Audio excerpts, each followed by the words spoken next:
សួស្តីបងប្អូនបងប្អូននេះមាន motor មួយលេខកូដចង់ណែនាំបងប្អូនគ្នាបងប្អូននេះ series professional motor នេះ series P 27 QE បងប្អូន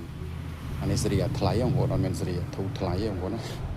អានេះ 4K បងប្អូន27លេខ 4K IPS មាន hub ជា hub monitor មាន Type C មានអីមក play បងប្អូនអានេះ design ទៅ say code ស្អីដូចថាបើលើកលេងតែលេង game មួយលេង game មិនសូវជាត្រូវបងប្អូនណាតែបើក្រៅពីនឹងយើងប្រើមានន័យថាជាវិជ្ជបណ្ឌិតមួយថែរក្សាភ្នែកបងប្អូនបើសិនជាបងប្អូនត្រូវការសលឹង view សលឹងអីបងប្អូនណាបងប្អូនអាចក្លែកមើល monitor របៀបរបស់ហ្នឹងដែលវា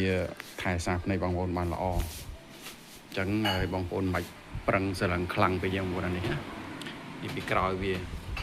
condition វានៅស្អាតបងប្អូនណាតែតម្លៃវាមិនធូរពេកបងប្អូន 4K បងប្អូនត្រូវការអាចមករកបានហើយយើងនៅមាន stock ច្រើនគួរសមបងប្អូនណាអរគុណច្រើនបងប្អូនគ្នាដាក់វីដេអូ 4K តេងយ៉ាងតឹងអ៊ីនធឺណិត